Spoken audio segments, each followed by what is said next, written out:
Assalamualaikum warahmatullahi wabarakatuh. Perkenalkan, nama saya Pavita Maharani Setiawan dari kelas 10-5, absen 25. Hari ini saya akan membuat video untuk ulangan harian bab 11 tentang Wali Songo. Yang pertama ada Sunan Gresik atau Maulana Malik Ibrahim. Beliau datang ke Pulau Jawa pada tahun 1404 Masehi bertepatan dengan masa Khalifah Turki Utsmani. Namun, Sunan Gresik bukanlah orang pertama yang menyebarkan agama Islam di wilayah tersebut. Hal tersebut terbukti dengan adanya makam Fatimah binti Maimun yang bertuliskan angka tahun 1802 pada batu nisannya. Di antara peninggalan-peninggalan Sunan Gresik adalah percampuran, asimilasi, dan juga akulturasi budaya. Hal tersebut menunjukkan bahwa agama Islam adalah agama yang fleksibel, tidak kaku, dan juga tidak mengandung unsur paksaan bagi pemeluknya. Metode dakwah seperti inilah yang dianut oleh Sunan Gresik dalam menghadapi adat istiadat, tradisi, serta kepercayaan, aliran, dan kelompok-kelompok yang berbeda golongannya.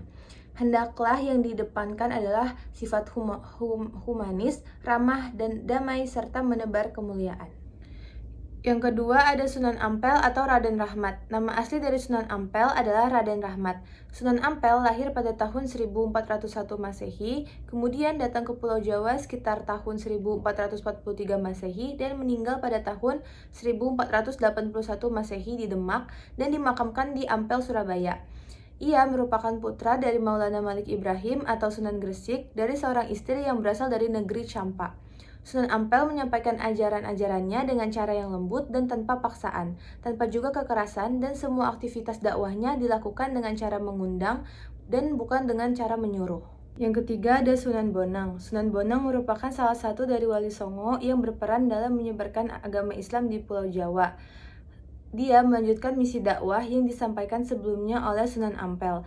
Nama asli dari Sunan Bonang adalah Raden Makdum Ibrahim, lahir sekitar abad ke-14 Masehi, kurang lebih pada tahun 1465 Masehi dan juga wafat pada tahun 1525 Masehi dan dimakamkan di Tuban, Jawa Timur. Nama Sunan Bonang diberikan kepadanya karena salah satu media yang dia pakai untuk berdakwah adalah menggunakan alat musik tradisional yaitu gamelan. Dan salah satu instrumen musiknya bernama bonang. Sunan Bonang juga menggunakan pendekatan budaya sebagai dakwahnya. Ia tidak serta-merta mengganti budaya yang telah berkembang sebelumnya di wilayah dakwahnya, namun menyerap budaya yang sudah ada, kemudian dipadukan dengan ajaran-ajaran dan juga nilai-nilai Islam di dalamnya. Yang keempat ada Sunan Derajat. Sunan Derajat adalah salah satu putra dari Sunan Ampel dan merupakan saudara kandung dari Sunan Bonang. Nama aslinya adalah Raden Kosim atau yang juga dikenal sebagai Syarifuddin. Sunan Derajat lahir pada abad ke-15 Masehi atau sekitar tahun 1470 Masehi dan wafat pada tahun 1522 Masehi dan dimakamkan di Desa Derajat, wilayah Lamongan, Jawa Timur.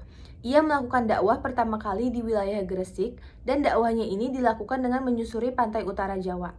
Metode dakwah yang ditempuh oleh Sunan Derajat adalah dengan cara yang bijak dan halus. Ia selalu mengajarkan kepada pengikutnya untuk tidak saling menyakiti.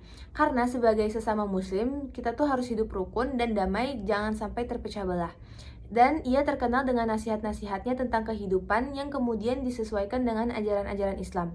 Sunan Derajat memperkenalkan Islam melalui konsep dakwah bil hikmah dengan cara-cara yang bijak dan tidak memaksa. Dalam menyampaikan ajarannya, ia menempati 4 cara, yaitu yang pertama ada pengajian secara langsung di langgar atau musolah. Yang kedua penyelenggaraan pendidikan di pesantren. Yang ketiga memberikan nasihat dan fatwa untuk penyelesaian sebuah masalah. Dan yang terakhir melalui kesenian tradisional yaitu melalui tambang pangkur dengan iringan gending gamelan. Yang kelima ada Sunan Kudus. Sunan Kudus merupakan salah satu dari 9 wali yang menyebarkan agama Islam di tanah Jawa. Nama asli dari Sunan Kudus adalah Said Jafar Shadiq Asmat Khan. Ia diperkirakan lahir pada tahun 1500 Masehi di daerah Jipang Panolan, sebelah utara kota Blora, dan wafat pada tahun 1550 Masehi dan dimakamkan di Kudus, Jawa Tengah. Metode dakwah yang dilakukan oleh Sunan Kudus itu tuh banyak mengadopsi cara-cara yang telah dilakukan oleh Sunan Bonang sebelumnya. Metode dakwahnya di sini saya akan menyebutkan 3. Yang pertama itu tidak menggunakan jalan kekerasan untuk mengubah masyarakat yang masih taat dengan kepercayaan lamanya.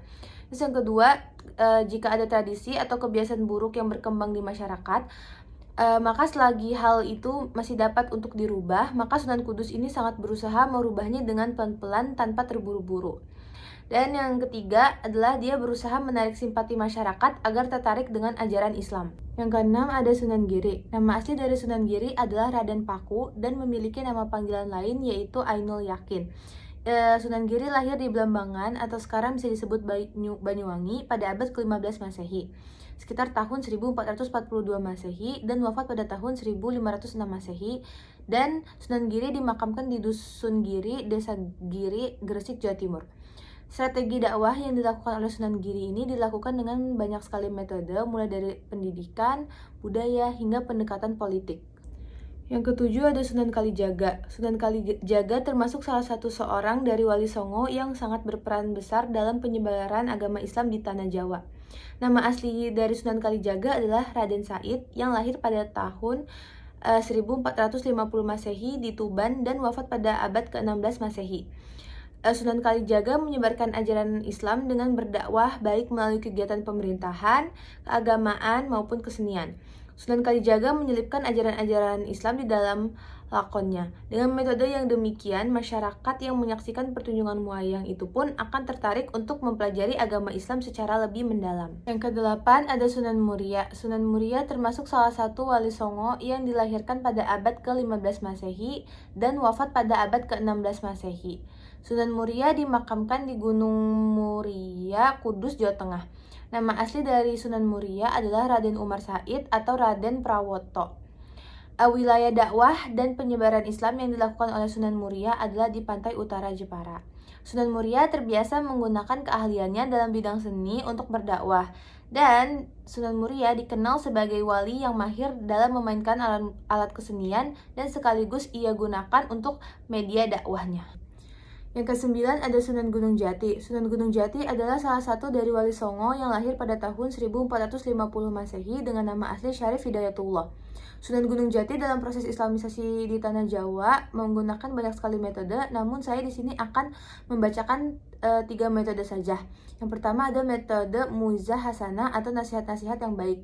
Yang kedua ada metode Al-Hikmah atau menggunakan cara-cara yang bijaksana. Dan yang ketiga menggunakan metode Tadarruj atau berjenjang, seperti tingkatan belajar seorang murid pesantren. Sekian video ulangan harian bab 11 tentang Wali Songo. Terima kasih. Wassalamualaikum warahmatullahi wabarakatuh.